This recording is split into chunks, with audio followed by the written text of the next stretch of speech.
அனைத்து நல்லுள்ளங்களுக்கும் வணக்கம். நான் உங்கள் ரவிக்குமார். 2 தகவலை பார்த்துடலாம். ஒன்று, ஓர்ஸ்னிக் மிசைல்ஸினுடைய தாக்குதல். கியூனுடைய மிக முக்கியமான இராணுவ ஹெட் குவார்ட்டர்ஸ், அவங்களுடைய விமான நிலையங்கள், இராணுவம் சம்மந்தப்பட்ட நிலைகள் எங்கெல்லாம் இருக்கோ என்று ருத்ரதாண்டவம் ஆடி இருக்கிறது ரஷ்யா.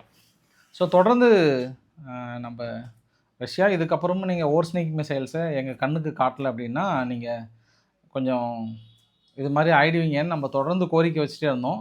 அப்போ நம்ம பிரபஞ்சத்தில் வைக்கப்படுகிற ஒரு சில கேள்விகளுக்கும் ஒரு சில கோரிக்கைகளுக்கும் விடை கிடைச்சிருக்கா அப்படின்றது பார்க்க முடிகிறது. அதே சமயத்தில் உக்ரைனுடைய பதிலடிகள் இனி உக்கிரமாக இருக்குன்னு சொல்லியிருக்காங்க.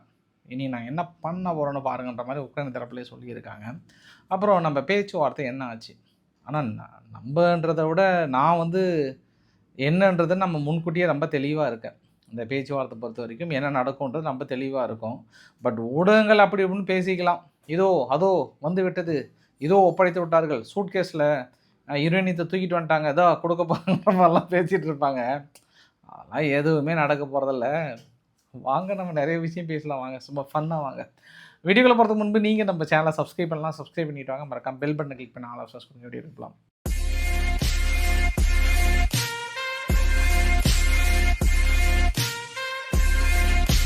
ஸோ ரவிக்குமார் ஆர்கே சேனலில் அப்போ தான் காலையில் ஃப்ரெஷ்ஷாக நடந்த தாக்குதல்.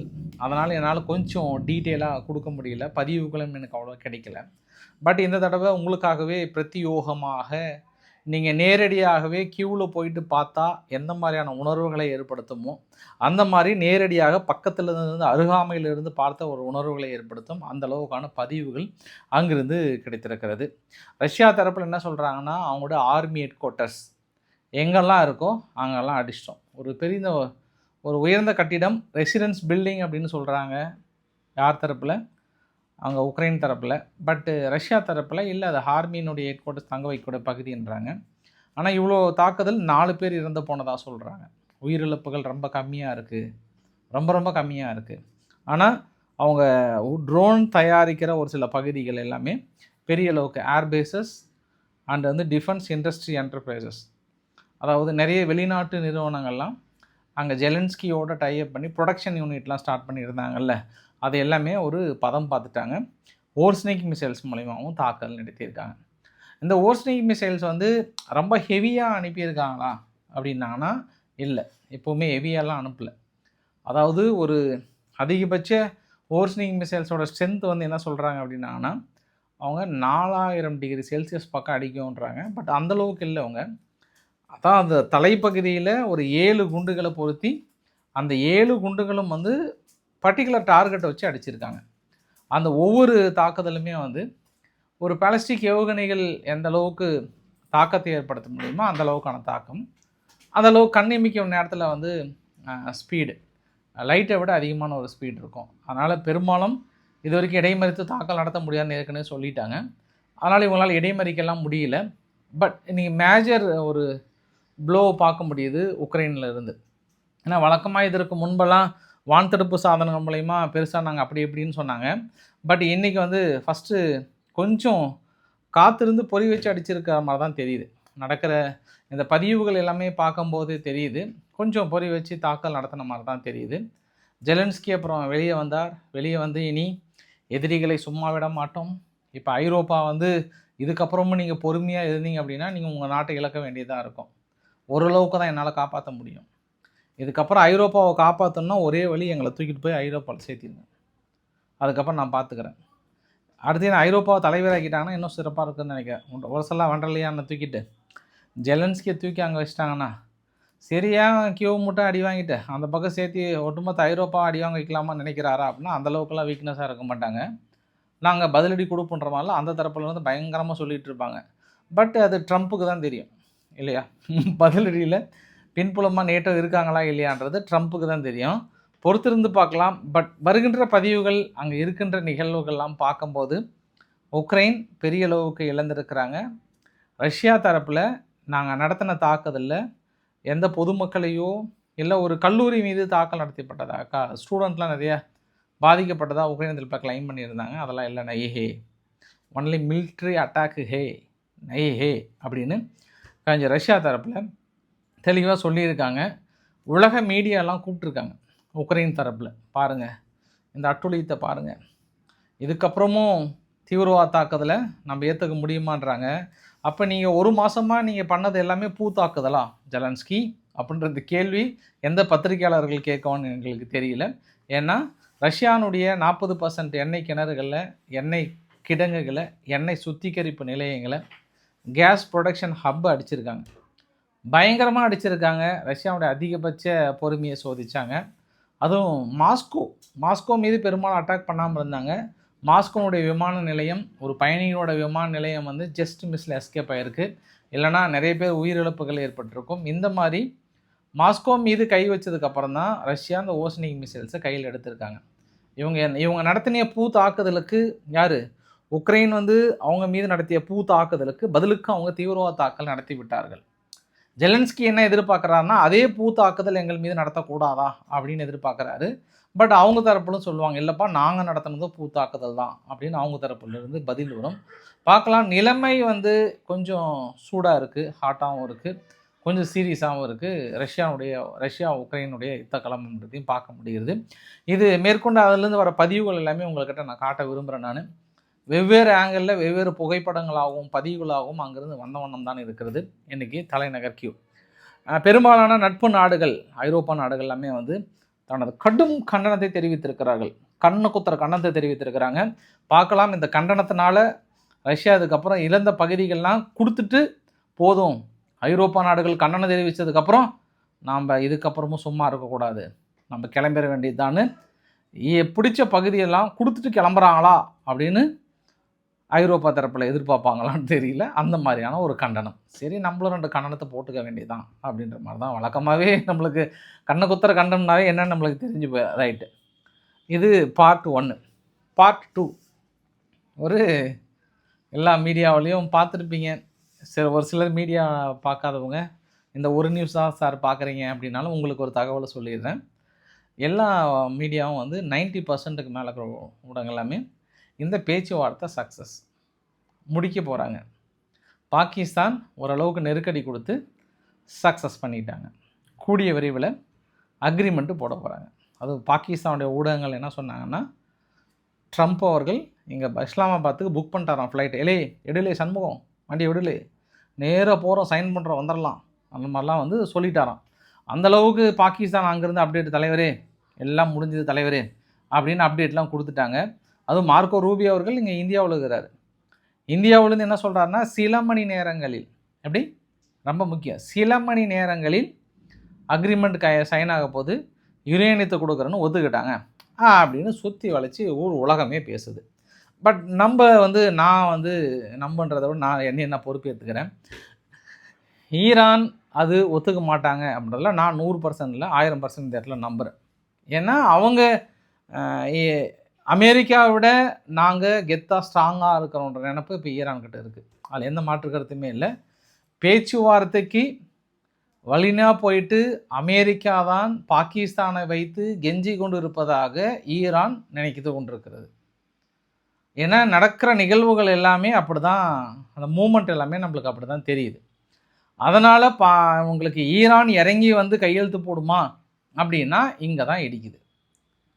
அவங்க ஒத்துக்கலை பாஸ். அவங்க யுரேனியம் கொடுக்கறதுக்கெல்லாம் ஒத்துக்கவே இல்லை. ஆனால் ஈரானுடைய பிரசிடென்ட் பெசஸ்கியன் அவர்கள் பேசும்போது என்ன சொல்கிறாருன்னா, நாங்கள் யுரேனியத்தை என்ரிச் பண்ணுவது என்பது எதிரிகளை அழிப்பதற்காக இல்லை, எங்களுக்கு அணு ஆயுதம் தயாரிப்பதற்கான எண்ணம் சிறிதளவும் கிடையாது. ஆனால் எங்களுடைய இறையாண்மையும் எங்களுடைய சொவீரிங்கும் எங்களால் இழப்பு ஏற்பட்டுறக்கூடாது, எங்களுடைய டிகினிட்டியை நாங்கள் விட்டு கொடுத்துடக்கூடாது. நாங்கள் இப்போ போடுற அடித்தளம் அடுத்த 50 வருஷத்துக்கு நாங்கள் அடித்தளம் போடுறோம். எத்தனை வருஷத்துக்கு?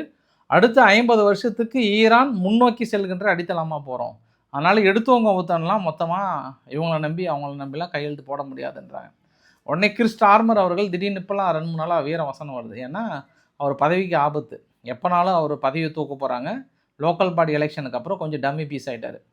அதனால் என்ன பண்ணுறாரு, எப்போவுமே தான் ஒரு டம்மி பீஸ்ன்னும் போது டப்புன்னு அடிப்பாங்க, உலக நியூஸுக்கு அடிப்பாங்க. இதெல்லாம் யாருடைய கைவந்த கலை அப்படின்னா நம்ம பாட்டி பேரனோட கைவந்த கலை.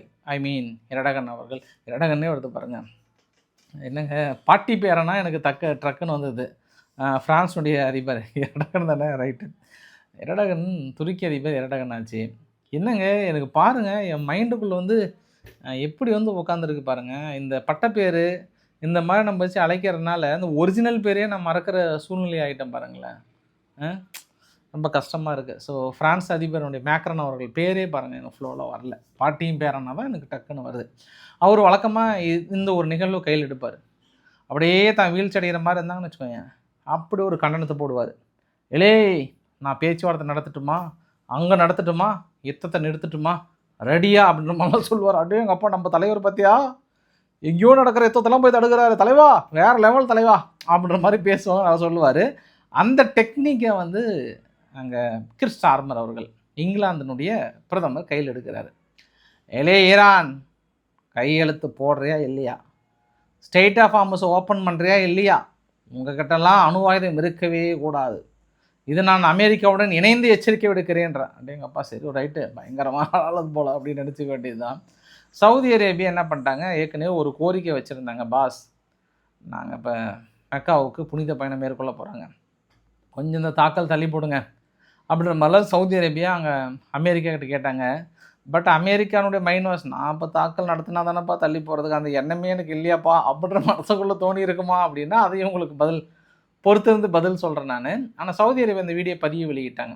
அந்த மெக்காவை பாதுகாப்பதற்காக, புனித பயணம் மேற்கொள்கிற மக்களை பாதுகாப்பதற்காக வான்தடுப்பு சாதனங்கள் எல்லாமே வந்து ஹெவியாக தயாராக இருக்குன்னொன்னே அங்கே நெதன்யாகு அவர்களும் வந்து அவங்க மினிஸ்டர்கிட்டலாம் அட்வைஸ் பண்ணிட்டாங்க. இந்த மினிஸ்டர் அள்ளி வண்டு, சில்லி வண்டு, சுள்ளு வண்டு, அப்புறம் இவங்க அவங்கெல்லாம் பெருசாக இந்த பேச்சுவார்த்தை பற்றியோ எதையுமே நீங்கள் வாயை திறந்து பேசாதீங்க. இப்போ ரொம்ப ரொம்ப அமைதியாக இருக்கணும். ஏன்னா இந்த பேச்சுவார்த்தை ஃபெயிலியர் ஆகும், நம்ம வந்து அவசரம் கொடுக்க மாதிரி முன்னந்து எதுவும் சொல்லக்கூடாது அப்படின்னு அவருக்கு உள் மனசுக்குள்ளே தோணும். வெளி மனசில் வந்து என்ன சொன்னாருன்னா, ஒரு புகைப்படத்தை எக்ஸ்தலத்தில் வெளியிட்டு Iran will never have a nuclear weapon அப்படின்றத மட்டும் போட்டார். அப்போ இது ஒட்டுமொத்த நிகழ்வையும் நம்ம பார்க்கும்போது அமெரிக்கா வந்து அவசரப்படுகிறது, உடனடியாக கையெழுத்து போட வேண்டும், இல்லைன்னா அடிப்பாரலா அப்படின்ற மாதிரினா உடனே ஒரு வீடியோ பதிவு வெளியிறாரு எக்ஸ்தலத்தில். இந்த வீடியோ பதிவு வெளியிட்டு இனி ஈரானிடம் ஒரே ஒரு கப்பல் கூட இருக்காது அப்படின்ற மாதிரிலாம் அனிமேஷன் வீடியோ வெளியிட ஆரம்பிச்சிட்டார். சரி, கோட்டசாமியை சும்மா அந்த கையில் பிடிக்க முடியாது. நேற்று ஒட்டுமொத்த ஈரானுமே அமெரிக்காவோட வரைபடத்தை போட்டு அடுத்து ஒரு ட்விஸ்ட்டை வச்சார். இன்றைக்கி பேச்சுவார்த்தை போயிட்டு இருக்கும்போது இன்னொரு ட்விஸ்ட்டை வச்சுட்டு கடைசியில் தன்னை எக்ஸ்தல பதிவு ஒன்று போடுறாரு. இந்த எக்ஸ்தல பதிவில் வந்து ஒட்டுமொத்தமாக ஒபாமா மீது வந்து குற்றச்சாட்டு சுமத்துறாரு. அந்த நியூக்ளியர் டீலை வந்து ஒபாமா ஏற்படுத்தின அந்த ஸ்லீப்பி ஜோ பைடனும் இவங்க ஒபாமாவும் தான் இதுக்கான காரணம். அவங்க இன்றைக்கி கரெக்டாக அட்மினிஸ்ட்ரேஷன் லெவலில் கரெக்டாக இருந்தாங்கன்னா இன்றைக்கி எங்களுக்கு இந்த பிரச்சனையே இல்லை. அதனால் பேச்சுவார்த்தை ஒழுங்காகவும் ஆக்கப்பூர்வமாகவும் நடைபெற்று வருகின்றது. காலம் நமக்கு சாதகமாக இருப்பதனால் ஒரு ஒப்பந்தத்தை அவசரமாக எட்ட வேண்டாம் என்று எனது பிரதிநிதிகளுக்கு நான் தெரிவித்து விட்டேன். ஒரு ஒப்பந்தம் எட்டப்பட்டு சான்றளிக்கப்பட்டு கையொப்பமிடும் வரை முற்றுகை முழு வீச்சில் தொடரும். இந்த பேச்சுவார்த்தை முடிஞ்சு கம்ப்ளீட் ஆகிற வரைக்கும் எங்களோட முற்றுகை ஸ்டேட் ஆஃப் ஹார்மஸை முழுமையாக நாங்கள் கம்ப்ளீட் பண்ண போகிறோம். இரு தரப்பினரும் அவசரப்படாமல் சரியான முறையில் செயல்பட வேண்டும். தவறுகளுக்கு இங்கே இடமில்லை. ஈரானுடைய நமது உதவும் அல்லது உறவும் மிக முக்கியம், தொழில்முறையாகவும் பயனுள்ளதாகவும் மாறி வருகிறது. இருப்பினும் அவர்களால் அணு ஆயுதத்தையோ அல்லது குண்டையோ உருவாக்கவோ அல்லது கொள்முதல் செய்யவோ முடியாது என்பதை அவர்கள் புரிந்து கொள்ள வேண்டும். மத்திய கிழக்கில் அனைத்து நாடுகளுக்கும் எங்களுக்கு ஆதரவு அளித்திருக்கிறது, ஒத்துழைப்பு அளித்திருக்கிறது. அவங்களுக்கு நான் நன்றியை கூற விரும்புகிறேன். வரலாற்று சிறப்புமிக்க ஆபிரகாம் அக்கார்டு ஒவ்வொரு நாடுகளாக ஆதரவு தெரிவித்திருக்கிறார்கள், இணைந்து கொண்டிருக்கிறார்கள்.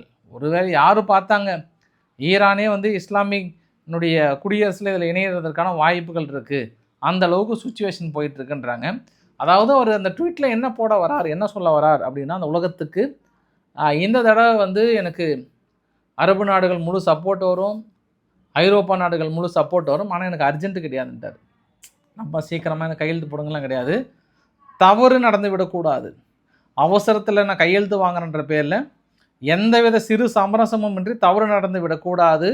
என்ரிச் பண்ண அணு ஆயுதம் அவர்களிடம் இருக்கவே கூடாது என்பதில் நான் தெளிவாக இருக்கிறேன் அப்படின்றாரு. ரைட்டு, புரிஞ்சிருப்பீங்க பாஸ், புரிஞ்சிருப்பீங்க நீங்கள். இதுக்கப்புறம் நீங்கள் எத்தனை மீடியா சேனல் எத்தனை தகவல் கொடுத்தாலும் இதை மனசுக்குள்ளே வச்சுக்கோங்க. நீங்கள் எப்படி இதெல்லாம் இப்போதைக்கு முடியாது, வெள்ள கொள்ளன்னு இழுத்துட்டே போகும். அமெரிக்காவை பார்த்து விட்டு கொடுத்து வந்தால் மட்டும்தான் இப்போதைக்கு வாய்ப்புகள் இருக்குது. அப்படி இல்லையா தாக்குதலில் தான் தீர்வு கிடைக்கும்.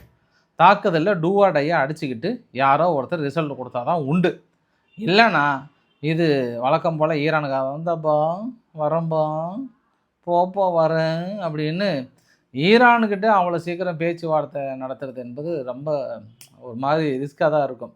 இதெல்லாம் பார்க்கும்போது எனக்கு தமிழகத்தினுடைய நிகழ்வு ஒன்று ஞாபகம் வருது. சும்மா ஃபன்னாக எடுத்துக்கோங்க.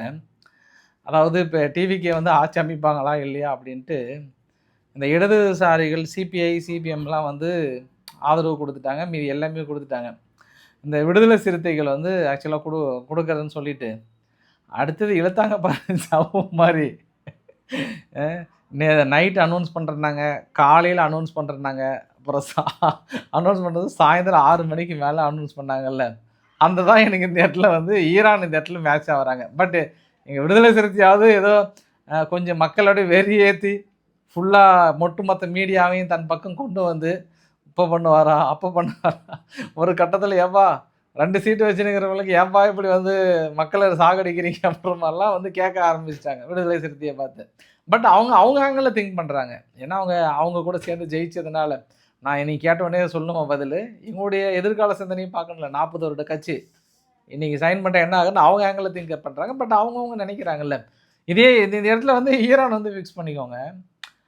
பட் இந்த இடத்துல ஒரு சொல்யூஷன் கிடச்சி ஏதோ ஃபைனலாக வந்துட்டாங்க. பட் அங்கே அப்படி தான் வரட்டுமாப்பா பதில் சொல்லட்டுமாப்பா இதாப்பா அங்கே பாகிஸ்தான் போய் கெஞ்சிட்டு இருக்கிறான், ஐயா ஏதாவது ஒன்று சொல்லுங்க ஐயான்ட்டு. என்ன இப்போ கூட என்னென்னா இந்த பேச்சுவார்த்தையில் பாகிஸ்தான் இல்லைன்னா எனக்கு நம்பிக்கை இருக்குங்க, கண்டிப்பாக சக்ஸஸ் பண்ணிடுவாங்க.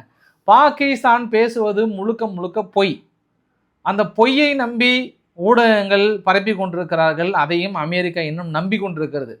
தலைவரே இன்னும் கொஞ்சம் நேரத்தில் அவங்க சூட்கேஸில் என்ரிச் பண்ண யுரேனியம் கொடுத்துருவாங்கன்னு சொன்ன மாதிரியும் மார்க்கோ ரூபியோ அவர்கள் பாகிஸ்தான்கிட்ட பேசிட்டு பாசிட்டிவ் ரிசல்ட் வந்த மாதிரி சொல்கிறாங்கல்ல. எல்லாம் ஒன்றுமே கிடையாது. எல்லாம் உட்காந்து கதையை பேசுறதுக்கோ உட்காந்து நேரில் கூட பேசுகிறாங்களா, பிரியாணி சாப்பிட்டு சிரிச்சிட்டு வராங்களான்னு யார் பார்த்தாங்க? இது எல்லாமே பார்க்கலாம் நம்ம. அதனால தான் நானும் கொஞ்சம் டென்ஷன் ஆகிட்டேன். பேச்சுவார்த்தை உடனும் சக்ஸஸ் ஆகிற மாதிரி தெரில. சரி சண்முகம் வண்டி எடுன்னு சொல்லிட்டு 3 நாள் கிளம்புறேன். நான் எப்படி நான் உங்களை மீட் பண்ண போகிறேன்னு தெரியல. மூணாருக்கு கிளம்புறேன், நாளைக்கு காலையில் கிளம்புறேன். உங்களுக்கு எப்போ எந்த நேரத்தில் வீடியோ கொடுப்பேன்னு தெரியல. ட்ரை பண்ணுறேன், முடிஞ்ச அளவுக்கு ட்ரை பண்ணுறேன். மேக்ஸிமம் கொடுத்துருவேன். அப்படி இல்லைனா அட்லீஸ்ட் அங்கே இருக்கிற சூழ்நிலையாவது வீடியோ எடுத்து போடலாம். உலக நாடுகளை சுற்றி பார்த்து போர் அடிச்சிருச்சுல்ல. அதனால் நம்ம உங்களுக்கு அங்கேயும் காட்டுறேன். இல்லை தகவல் கிடைச்சதுன்னா சொல்லிடுறேன். அப்படி இல்லைனா மாற்றி போகலான்னு முடிவுக்கு வந்துட்டேன். இது இப்போதைக்கு ஆகாது, சண்முகம் வண்டியை விடு, நம்மளும் கிளம்பலாம் அப்படின்ற முடிவுக்கு வந்துட்டேன். ஃபேமிலியோடு கிளம்புறேன் மூணாருக்கு. அங்கே ஏதாவதுன்னா யாராவது தெரிஞ்சவங்கன்னா கை தூக்குங்க, அங்கே நம்ம மீட் பண்ணலாம். நம்ம அதை தாண்டி இங்கே ஈரான் என்ன பண்ணுறாங்க, இந்த பேந்தர் அப்பாஸ் பகுதியில் கொஞ்சம் இஸ்ரேலுடைய உளவு விமானம் ஒன்று பறந்துருக்கு. அதை வந்து சுட்டு வீழ்த்திட்டாங்க. இந்த ஏரியாவில் என்ன பண்ணுற, பிரித்து மேய்ஞ்சிடுவான்னு சொல்லியிருக்காங்க.